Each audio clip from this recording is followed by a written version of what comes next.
j'espère que vous allez bien. On se retrouve dans un nouvel épisode de En dehors d'Instagram. Dans cet épisode, je vais pas forcément parler des questions auxquelles je dois répondre. Là, c'est vraiment une, un sujet qui est concrètement d'actualité et qui me concerne personnellement. C'est le fait que du coup, je suis arrivé à la fin de mon chômage. Je suis arrivé à la fin de mon chômage et il me semblait quand même important de parler de l'expérience chômage, parce que du coup, ça a été ma première expérience en tant que chômeur. Dans un premier temps, j'aimerais bien souligner le fait que les idées reçues autour de ce sujet ne doivent en aucun cas empiéter sur votre prise de décision. Je m'explique. Avant de prendre la décision de passer au chômage, j'ai été aussi influencé par l'image tournée autour de tout ça. D'ailleurs, je vais vous raconter une petite anecdote à ça, de comment je me suis mis au chômage et tout ce qui en a découlé. Mais il faut aucunement que le chômage, l'image que peut donner le chômage vous bloque, vous freine dans certaines prises de décision. À titre personnel, je pense que sans le chômage, il y a pas mal de choses que j'aurais pas pu développer aujourd'hui. Il y a des bons côtés au chômage, il y a de très bons côtés, notamment si vous voulez vous lancer dans une activité ou autre. Il y a aussi pas mal de points négatifs que je vais évoquer du coup durant la vidéo. Vraiment, ouais, ne, ne soyez pas pessimiste à l'idée d'être au chômage sous prétexte que vous allez être perçu comme un chômeur et que les gens qui sont au chômage ne foutent rien. J'ai jamais été aussi actif que pendant ma période de chômage. Ça, c'est une certitude. Encore une fois, le chômage est un dû. Vous avez cotisé pour ça. Il n'y a pas à se sentir illégitime de l'être. Et il n'y a pas à avoir honte d'être au chômage. Donc du coup, je voulais, avant de commencer tout ça, je voulais vous faire part de ça.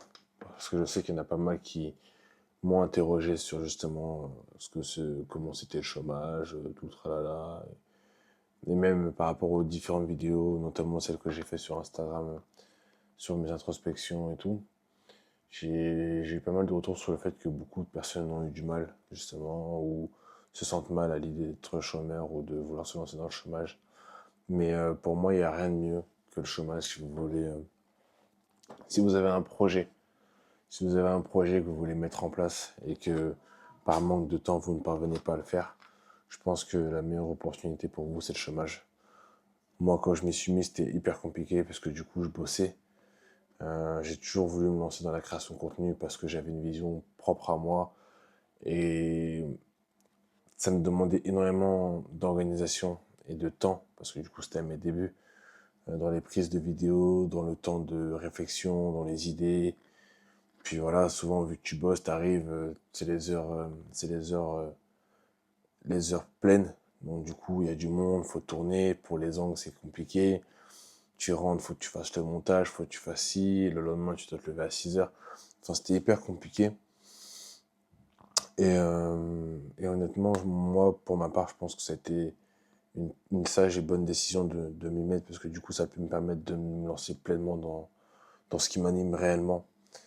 Dans ce qui m'anime réellement et sans avoir de contraintes. Mais le chômage reste quand même. Enfin, quand vous avez un projet, le chômage reste quand même c'est quand même une sorte de pression, qu'on se le dise, parce que vous savez que vous avez. Enfin, c'est une pression, mais c'est une bonne pression. Tout dépend le rapport que vous allez avoir avec ça, parce que moi, en tout cas, pour ma part, je trouve que ça a été une bonne pression, parce que vous savez que vous avez tant de temps pour vous rapprocher au maximum ou pour avancer un maximum dans la réalisation de votre projet. Moi, j'avais 1 an et demi pour atteindre 10 000 abonnés sur Instagram. C'est c'est bien parce que du coup, on vit un peu avec une épée de Damoclès et chaque jour, on essaie d'optimiser au maximum. Chaque jour, on essaie d'être productif, de faire avancer les choses, de se perfectionner, de développer des compétences pour être de plus en plus, pour être de plus en plus créatif dans ce qu'on fait ou autre. Donc, il y a un peu cette épée de Damoclès, il y a un peu ce sentiment de pression chaque jour. Mais ça a été aussi une mauvaise expérience, dans le sens où, pour des personnes comme moi, pour des personnes qui réfléchissent beaucoup pour un oui ou pour un non, bah, il y a plein de petits facteurs qui rentrent en jeu, notamment par rapport à la réflexion. Euh, Bah, c'est con à dire, mais quand j'ai fait ma crise d'angoisse, c'était durant mon chômage. Pourtant, c'était une phase où, en soi, t'es tranquille et tout, mais en fait, cette épée de Damoclès te pousse à être toujours productif chaque jour. Mais parfois, en tout cas, moi, je m'en suis oublié, je me suis grave perdu dans le truc de développer, développer, développer, produire, produire, produire, être proactif, proactif, proactif. Et c'est hyper néfaste, c'est hyper néfaste. Et c'est de là où j'ai commencé même d'ailleurs à mettre en avant l'aspect santé mentale sur mes réseaux, parce que honnêtement, c'est durant cette phase-là où j'ai pris conscience de l'importance de la santé mentale, parce qu'avant ça, j'en avais jamais parlé. Et en fait, cette pression, le surmenage et tout le tralala. Après, il y a plein d'autres facteurs. Il y a aussi le fait que bah, je me mette une pression par rapport à la réussite en tant qu'homme, par rapport au fait que j'aspire à subvenir aux besoins de ma famille et plein d'autres paramètres aussi. Mais du coup, certes, t'es proactif, certes, t'es productif, certes, t'es toujours dans le truc où tu veux toujours faire mieux que la veille parce que tu te dis que ah, c'est un jour en moins dans ton chômage, donc c'est un jour en moins où potentiellement t'as toujours pas abouti à. Mais in fine, tu rentres dans un truc où en plus les réseaux, malheureusement, c'est un secteur où ta personne est entre guillemets attachée à ta productivité, à ta performance. Donc du coup, tu es dans ce truc où tu rentres dans un engrenage où quand ça fonctionne pas, bah c'est ta personne qui en prend un coup, tu vois. C'est ta personne qui en prend un coup et tu remets tout en question. Et là, tu repenses, du coup, tu repars sur des trucs où tu te dis, bah, peut-être qu'il faut que je change ci, ça. Mais on oublie aussi que Instagram ou les réseaux sociaux en général, tu dépends d'un algorithme. Donc, il y a plein de paramètres qui sont exogènes. Donc, forcément, qui dit paramètres exogènes dit que tu n'as pas forcément la main dessus. Mais on sait que les réseaux, c'est beaucoup de viralité. La viralité égale trend. Quand tu fais des trends, du coup, tu manques d'authenticité, tu manques d'originalité. Anticonformiste comme je suis, moi, je n'aime pas faire comme tout le monde. Donc, forcément, je suis vite dans l'agacement parce que tu te dis, moi, je propose de la plus-value, j'aborde des thématiques qui sont importantes. Je suis dans le monde du fitness, mais je suis pas trop égocentrique. Enfin, il y a plein de trucs. Et là, c'est questionnement sur questionnement, remise en question sur remise en question. Tu manges pas, tu dors pas. Ça m'est arrivé de dormir la nuit, de faire un rêve, de me réveiller la nuit pour faire ce dont j'ai rêvé parce que je voulais pas l'oublier. Donc du coup, tu as des nuits qui sont saccadées, et puis ton humeur, elle joue. Il y a trop de trucs. Il y avait trop de trucs, honnêtement. Mais, euh, mais ouais, en tout cas, malgré tout, je retiens quand même le positif. Je retiens quand même le positif, puisque Dieu merci, aujourd'hui, on a quand même réussi à dépasser même la barre de ce qui était de l'objectif initial, au détriment de pas mal de choses, au détriment de la vie sociale. Après, bon, en vrai, je suis pas un gars qui sort ou autre, donc je peux même pas dire au détriment de la vie sociale ou autre. Mais toujours est-il que ça m'a coûté. Ça m'a coûté quand même. Parce que l'énergie, mon rapport à la vie et plein de bonnes choses, enfin plein d'autres choses du moins, ça m'a coûté. Mais c'est ok. C'est ok, en vrai, j'accepte tout ça et partiellement, ça m'a quand même aussi appris pas mal de choses. Pas mal de choses. Notamment sur moi-même. Sur moi-même, parce que du coup, je fais pas mal d'introspection, pas mal de remise en question. Il y a pas mal de choses que j'ai réussi à comprendre. Il y a pas mal de mots sur lesquels j'ai réussi à mettre le doigt et qui m'ont permis, de façon directe ou indirecte, de, de travailler dessus pour être moins sous emprise, entre guillemets. Mais, euh, mais après, c'est le jeu. C'est comme ça. Faut juste apprendre à prendre du recul. Et je fais cette petite parenthèse parce que du coup, j'ai pas mal de personnes sur les réseaux que je connais de près ou de loin qui justement sont dans ce truc où ils font une trêve des réseaux parce que justement, ils réalisent qu'ils sont moins performants, parce que si, parce que ça. Je tiens à souligner le fait que n'oubliez pas que les réseaux, de base, c'est pas un outil de performance que vous fassiez des bonnes stats ou pas, ça n'a aucun impact sur votre personne, sur qui vous êtes. Ça ne veut pas dire que si vous faites une moins bonne vidéo, ça ne veut pas dire que vous êtes une mauvaise personne. Loin de là, au contraire. Donc ne tombez pas dans ce piège. Je sais pas si vous voulez vous lancer sur les réseaux ou autre. Mais sait-on jamais si vous voulez vous lancer, vous êtes au tout début du processus. Prenez du recul sur pas mal de choses. Les réseaux, ça reste des réseaux. N'oubliez pas que c'est du virtuel. Instagram, de base, c'était une application où un tout à chacun pouvait partager des vidéos spontanément. Gardez cette optique-là. Gardez cette optique de partager les choses de manière spontanée parce que vous avez envie de les partager. N'oubliez pas la raison principale pour laquelle vous êtes sur les réseaux. Restez aligné avec qui vous êtes. Et après, tout est une question de temps. Mais ouais, ne tombez pas dans le vice des réseaux. Et surtout, kiffez. Kiffez un maximum. Si je dois vous faire un petit retour de mon apprentissage au cours de cette année où j'ai été pleinement dans la création de contenu, c'est vraiment le retour que je me permets de vous faire. Ensuite, concernant le chômage, comment je me suis mis au chômage? Ça, c'est une anecdote de fou. Parce qu'en vrai, enfin, une anecdote de fou, j'abuse. Mais en vrai, l'histoire est drôle.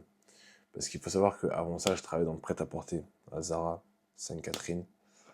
Et il faut savoir que du coup, c'était la période où j'étais encore dans mes débuts dans la création de contenu. Et j'ai vite réalisé que jongler entre les deux, c'était hyper compliqué. J'ai jonglé entre les deux, c'était hyper compliqué. Parce que Zara, souvent, tu te lèves tôt. Et au niveau de... Enfin, tu marches beaucoup déjà. Tu marches énormément. Socialement, c'est dur. Des fois, tu as des supérieurs qui sont chiants.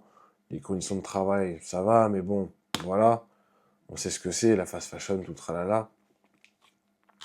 Mais quand tu dois aller bosser à Zara, rentrer, te doucher, faire ci, aller à la salle, filmer, attendre, tourner avec des gens, ensuite quand tu rentres, faut que tu montes, faut que tu fasses ci, faut que tu fasses ça, faut que tu manges, faut que tu te douches. Enfin, c'était hyper compliqué. Jongler entre les deux, c'était hyper compliqué. Je dis pas que c'est impossible, parce que je l'ai fait pendant un moment, mais quand tu veux vraiment, vraiment, vraiment faire avancer les choses, au bout d'un moment, tu es obligé de prendre une décision. Tu vois.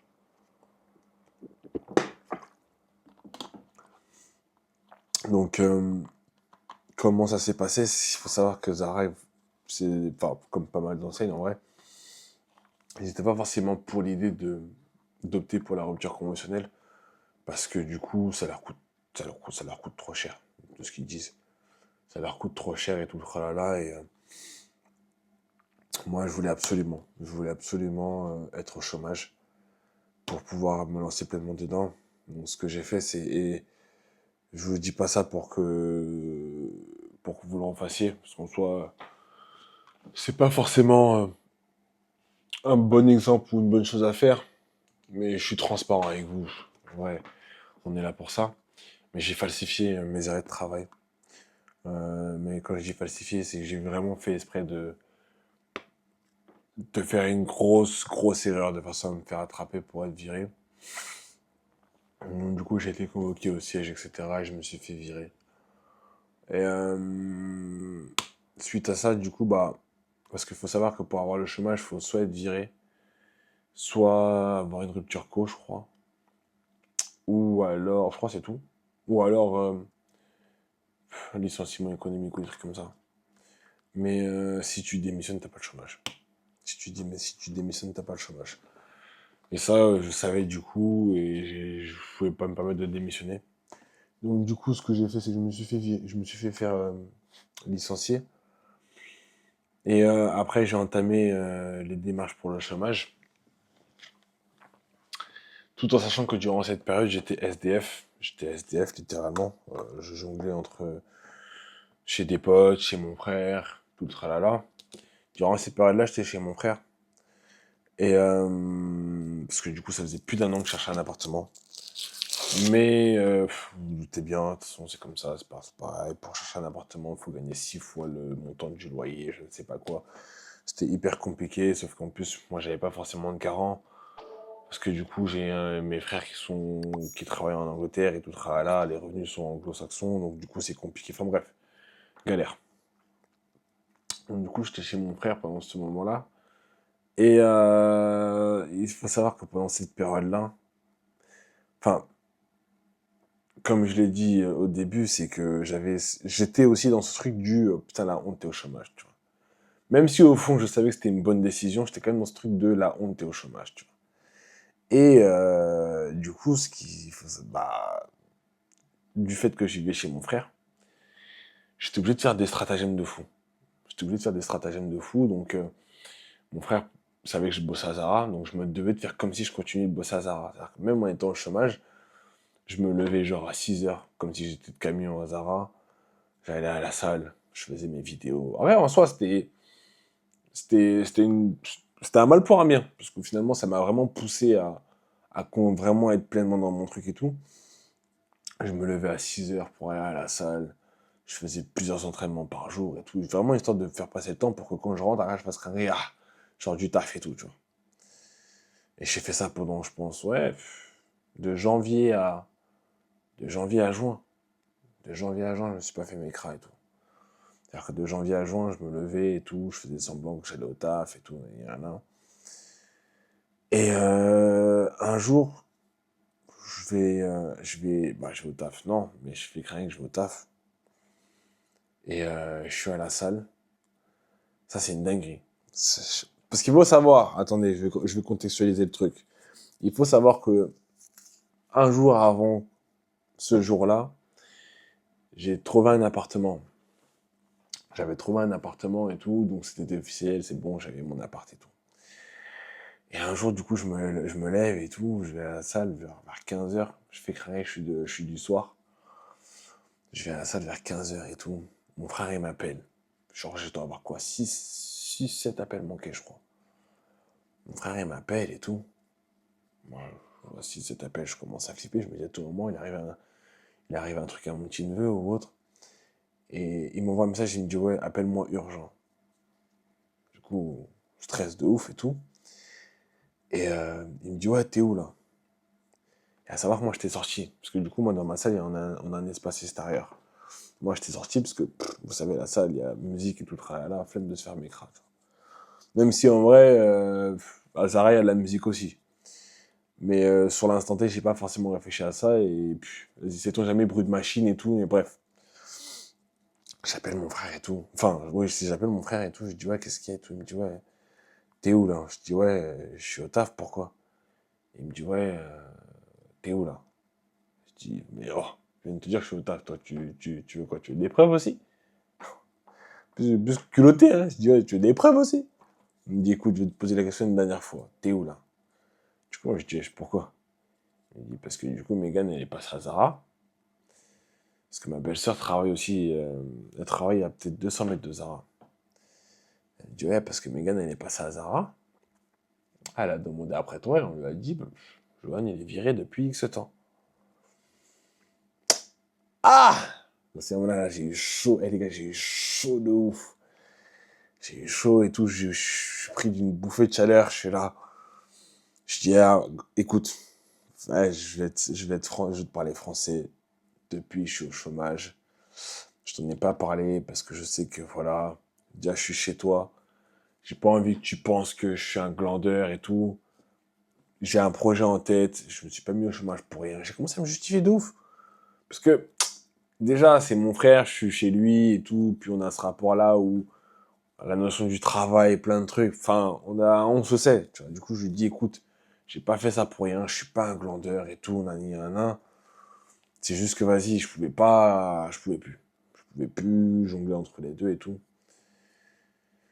Et donc, du coup, pris au dépourvu, je lui dis, et Dieu merci, le lendemain, j'ai aménagé dans mon nouvel appartement. Et, du coup, bah, j'aménage dans mon nouvel appartement et maintenant que, entre guillemets, j'ai ce point en moins, bah, j'ai pu vraiment me consacrer pleinement au truc. J'ai pu vraiment, genre, me mettre pleinement dans la création, dans ce que je veux réellement faire et tout, sans avoir à me lever à des trucs, etc., etc.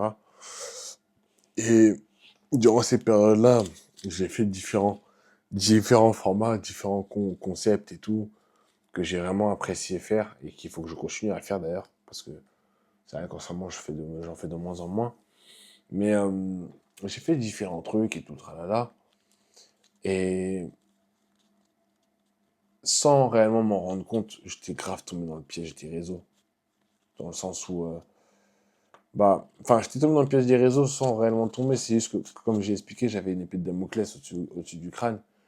Donc j'avais vraiment ce truc de me dire que bon, vas-y, maintenant, là, c'est tout droit. C'est tout droit, il n'y a pas de demi-tour, il n'y a pas de rien. Genre là, c'est tout droit. Donc du coup, vraiment, genre, des nuits, je passais des nuits hyper courtes. Le stress, socialement, j'avais du mal.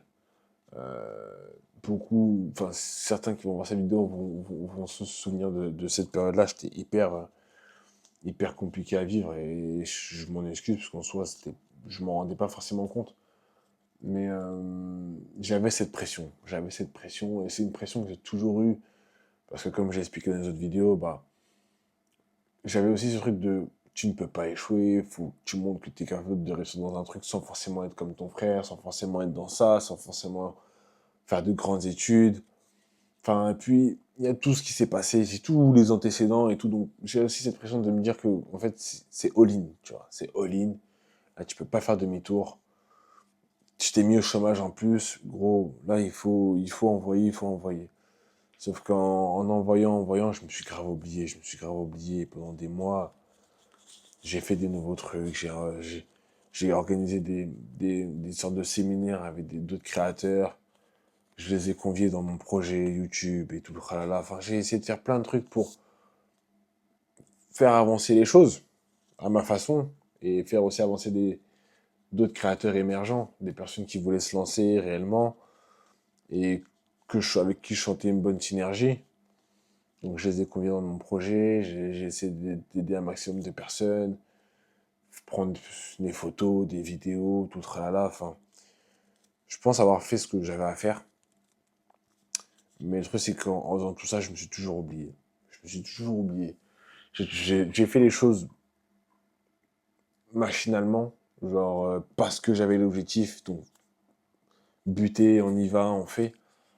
Mais je me suis toujours oublié et ça a été ça jusqu'à décembre. Et décembre, ça a été le revirement. Parce qu'en vrai, c'est la période où, début du chômage, janvier 2025, et là où j'ai commencé à réellement prendre, à créer une traîne carrément et tout, c'était décembre. Du coup, ça a mis un an.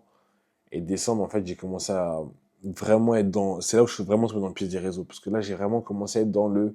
Bon, écoute, tes formats, ils fonctionnent pas. Les gens, ils adhèrent pas. C'est pas grave, continue. Mais là, on va essayer d'être stratégique. Là, on va essayer de vraiment faire des choses comme l'algorithme le veut. Donc, j'ai vraiment essayé plein de trucs. Et j'ai percé un peu l'algorithme. C'est là où j'ai commencé à faire mes premiers millions de vues. C'est là où j'ai commencé à dépasser j'étais à 2000, j'ai fait 3, 4, 5, 6, 7, 8, 9, 10 en un mois. Même pas, non, en 15 jours. En 15 jours, je passe de 2000 à 10 000 abonnés. Et il y a un truc dont on ne parle pas, c'est... comment on appelle ça? La dopamine. La dopamine. Le fait que ton corps prenne... En fait, quand on prend des abonnés, je vous jure, c'est un truc... C'est un sentiment qui est hyper étrange. Parce que tu deviens très vite addict aux notifications. Tu deviens très vite addict au fait de swiper, de voir plus 50 abonnés, plus 100 abonnés, plus 200 abonnés. Toutes les minutes, toutes les 10 minutes, j'arrivais sur mon téléphone, je swipe. Tous les jours, je swipe. Je veux voir si la vidéo, les vues ont augmenté, je swipe. Et tu rentres vite dans cet engrenage-là. Et quand tu commences à comprendre que quand tu fais un format qui fonctionne, il faut le spammer. Faut vraiment, c'est un petit conseil. Quand vous faites un format et qui fonctionne, spammez-le.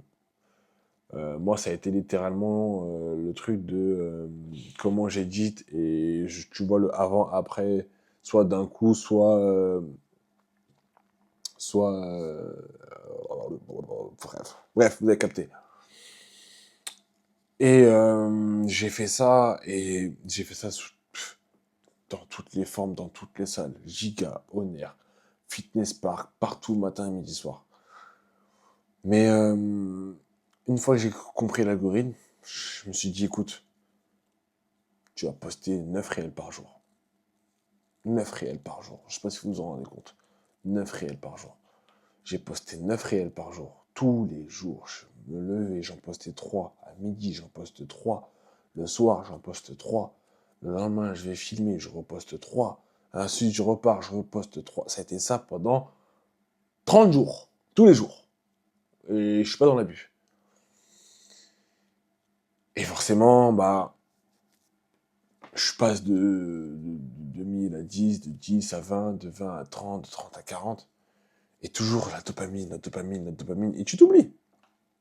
Tu t'oublies, tu t'oublies, tu t'oublies.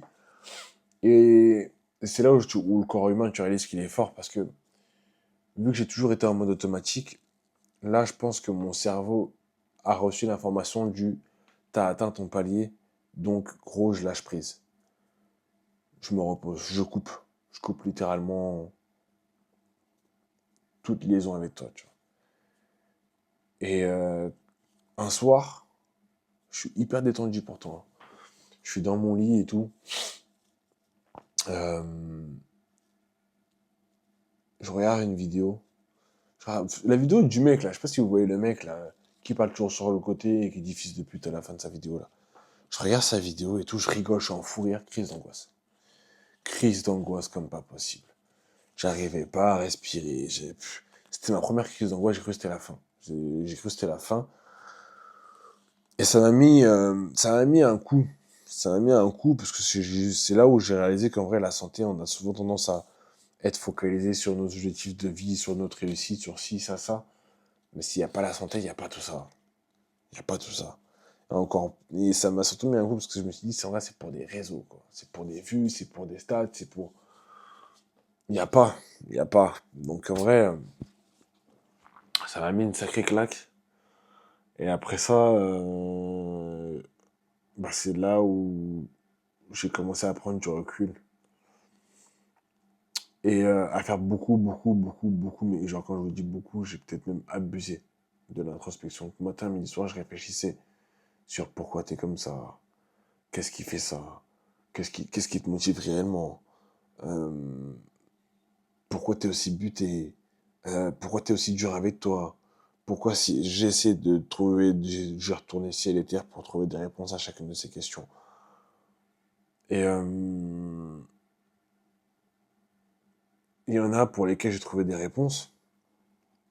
Et c'est de là où justement je vais répondre parce qu'il y a pas mal de questions de Mehdi qui vont répondre à tout ça. Parce qu'en réalité, j'ai aussi conscientisé que c'est l'enfance qui a eu un jeu sur pas mal de choses. Il y a eu l'enfance, il y a eu les expériences de vie aussi.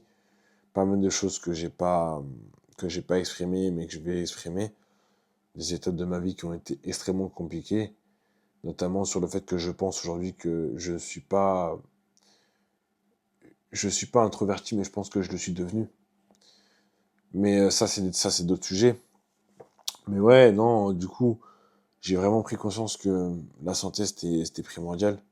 Et c'est même pour ça que je vous le dis, si jamais vous êtes sur les réseaux, ne laissez jamais les réseaux empiéter sur votre santé. Ne laissez jamais les réseaux empiéter sur vos relations sociales autour de vous ou autres, sur l'impact que vous pouvez avoir socialement autour des gens. Parce qu'en soi, on s'en rend pas compte, c'est comme une drogue. Quand tu commences à être addict, tu t'en rends pas forcément compte des effets néfastes de la drogue. Toi, tout ce que tu veux, c'est ton dosage. Et c'est tout ce qui prime. Une fois que tu l'as, après, tu peux, bellec, pourquoi pas, t'as un semblant de lucidité. Mais sur l'instant T, tu t'es dans le piège. Et les réseaux, c'est un piège. La virtualité, c'est un piège. Restez le plus détaché de tout ça.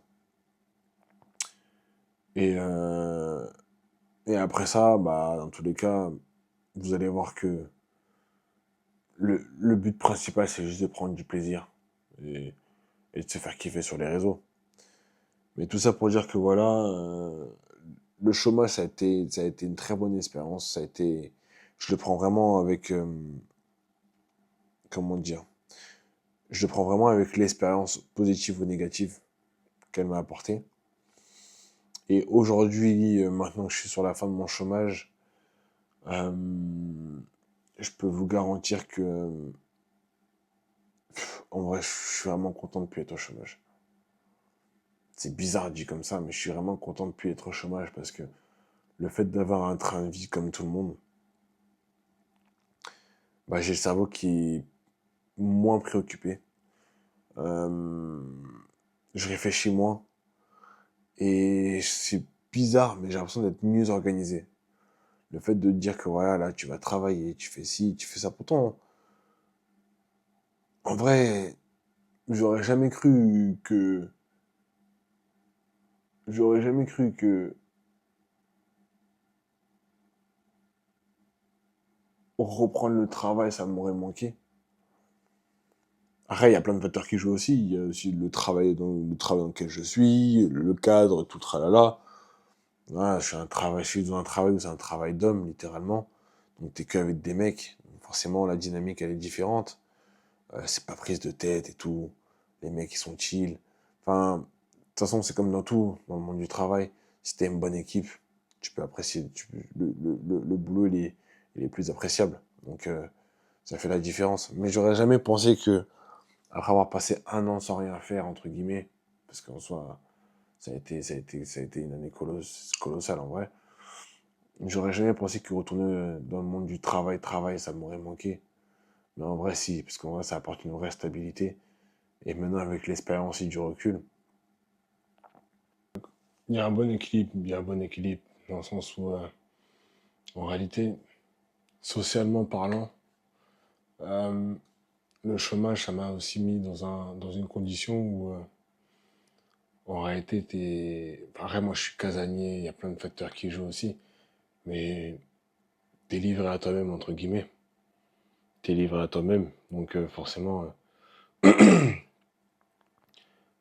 y a plein de choses qui rentrent en compte. Mais le fait de retourner, entre guillemets, dans le monde du travail, ça m'évite plein de choses qui m'arrivaient durant le chômage, notamment, bah, comme j'ai dit, le fait de trop penser, etc., etc. Et cetera. Et puis, indirectement, les relations sociales, elles sont différentes.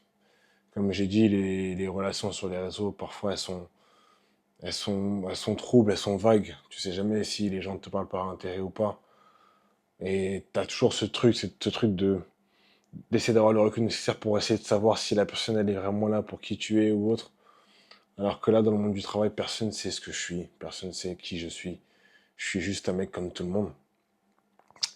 Alors en fait, c'est ça qui m'avait manqué et les relations humaines, du coup, elles sont totalement différentes, les interactions elles sont totalement différentes. Enfin, pour certains, vous avez vu un peu mes stories sur Snap ou en story privée sur Insta. Les interactions avec mon voisin, parce que du coup, c'est mon voisin qui. Je bosse dans le boulot de mon voisin, les interactions avec mon voisin, genre, c'est des interactions de beauf. Des interactions que j'aurais jamais pensé avoir un jour dans ma vie. Et c'est justement ça qui me fait kiffer en vrai. C'est que c'est pas des conversations qui sont tournées autour du fitness ou autour des réseaux ou autres. Et en réalité, en fait, ça me permet vraiment d'avoir une coupure.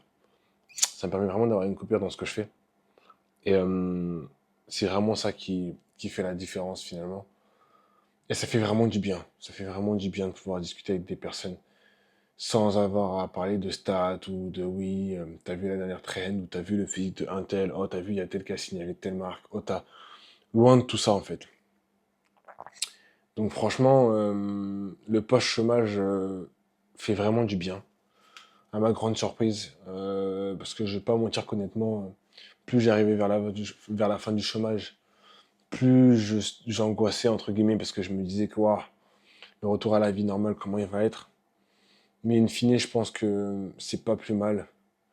C'est pas plus mal d'avoir fait un avant et un après pour vraiment réaliser les bons et les mauvais côtés.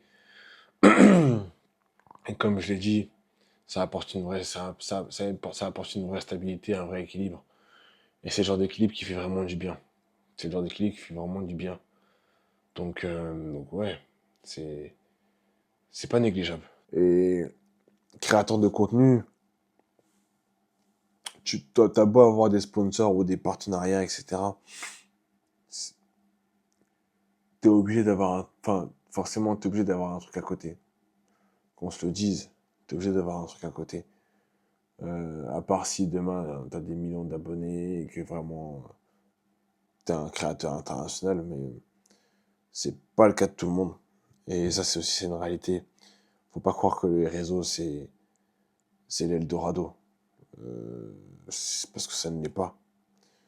Euh, Vous allez certes avoir des abonnés, vous allez certes avoir des sponsors ou autres, mais vous, vous allez travailler, vous allez avoir un truc à côté obligatoirement, parce que parce que c'est comme ça. C'est comme ça, c'est la vie. C'est la vie qui est comme ça. En tout cas pendant un temps. En tout cas pendant un temps, ça va être ça. Et ne pensez pas ouais, que les réseaux, c'est l'Eldorado, c'est si j'ai des abonnés, demain je peux tout plaquer pour... Non, non, non. Parce qu'on voit les gens là, des gens qui font des contenus, genre je vais poster un réel par jour pendant 360 jours pour quitter mon CDI et tout. Hum, non, non, non, non. Donc non, restez lucide. En vrai, restez lucide. Avoir une stabilité, c'est bien. Et même moi, par expérience, je peux. Et mettons l'hypothèse que le chômage c'était mon CDI. Sans le chômage, ça aurait été hyper compliqué. Donc, restez lucide. Gardez vos CDI, votre truc. Gardez un point fixe. Un point fixe, vous êtes sûr que ça, au moins, c'est fixé là, ça tombe tous les mois. Après, les revenus à côté, tant mieux s'ils sont là. Mais dans tous les cas, faut pas que vous vous laissiez impacter par les réseaux. Parce que les réseaux, c'est. Les trois quarts du temps, c'est que du fake. Tout est fake sur les réseaux. Moi, maintenant, avec du recul, quand je vois du contenu, je vois les gens comment ils sont, ce qu'ils partagent et tout. La majorité, c'est du fake. Trois quarts du temps, c'est du fake. Donc, restez lucide. Restez lucide sur la vraie vie, sur les choses qui comptent réellement. Les réseaux, c'est, encore une fois, c'est de la virtualité. Demain, il n'y a plus Instagram, il n'y a plus personne. Restez des bonnes personnes. Euh, véhiculez des bonnes valeurs, des bons principes. Restez en alignement avec ce que vous véhiculez sur les réseaux. N'essayez pas de plaire pour plaire. N'essayez pas de plaire pour entrer dans des cases. N'essayez pas de plaire pour l'algorithme. Parce que en soi, ça se sent, ça se voit. Et ce n'est que périodique. En vrai, c'est éphémère. Donc du coup, voilà. Je tenais vraiment à vous partager de tout ça. Mon expérience chômage, post-chômage aussi. Ça fait quoi? Ça fait que 3 jours en vrai que je suis plus au chômage, hein. C'est récent. Mais je tenais vraiment quand même à vous partager ça. Et en espérant du coup que tout ça, toute cette conversation-là va pouvoir vous aider si jamais vous désirez vous lancer dans le chômage ou pas. Au niveau de votre prise de décision, si jamais vous avez des questions, n'hésitez pas à me les poser. On est là pour ça aussi. Il n'y a pas de, il a pas de followers ou autre, on reste des humains. Si je vous répondrai quand je pourrai. Mais n'hésitez vraiment pas. Je sais pas quand est-ce que je vais commencer les premières vidéos pour approfondir justement les questions de Mehdi et d'autres encore que j'ai reçues récemment aussi. Je pense semaine prochaine, parce que du coup je vais essayer de poster une vidéo par semaine. Celle-là, du coup, ça va être en l'occurrence celle de la semaine qui arrive là. Du coup, la semaine d'après, je pense que je vais. J'ai déjà fait un sondage, je vais voir les sujets que vous voulez voir en premier pour ensuite les entamer. En tout cas, j'espère que ça a été un bon visionnage. J'espère que ma voix ne vous a pas fait chier. Euh, J'espère vous voir très vite aussi. J'espère pouvoir être en capacité de tenir sur la durée avec ce format-là. C'est un format que j'apprécie énormément parce que ça me permet d'extérioriser. C'est ma thérapie finalement. C'est ma façon aussi de faire les choses. De mettre des mots sur des choses auxquelles j'ai pas forcément l'habitude de parler ou d'extérioriser. Et même pour les gars en règle générale aussi, extérioriser. Extérioriser, on n'a pas encore abordé des thématiques liées à la santé mentale pour les hommes et tout, mais ça me semble important de pointer aussi, de mettre un doigt dessus sur le fait que vous n'êtes pas tout seul. Vous n'êtes pas tout seul. On est tous dans le même bateau. Personne ne viendra vous sauver. Mais si vous êtes dans la capacité de pouvoir extérioriser, si vous avez des proches autour de vous qui peuvent être présent pour vous. N'hésitez vraiment pas à le faire. C'est important. C'est important. Ça peut éviter des décisions qui peuvent être fatales. Comme je l'ai pu l'évoquer dans ma dernière vidéo introspection. Le taux de suicide chez les hommes reste quand même relativement important. Et je pense que la majorité des personnes qui sont suicidées, bah, malheureusement, elles n'avaient pas forcément l'entourage adéquat pour sourire. Et je pense que c'est un point sur lequel il est important de mettre l'accent. Donc, n'hésitez pas à trouver un moyen de le faire, que ce soit par écrit, comme je le fais là, en parlant à une caméra ou en allant voir un psy. Parce que voir un psy aussi, c'est pas une mauvaise chose. Ça veut pas dire qu'on est des fous, ça veut pas dire que t'es un déglingué du ciboulot. En vrai, non. En vrai, c'est important. Si ça peut te permettre d'évacuer tout en gardant ta masculinité, fais-le, frérot. Donc voilà, en tout cas, je vous souhaite une bonne soirée. C'était Wanty en dehors d'Instagram. On se retrouve très vite et à bientôt.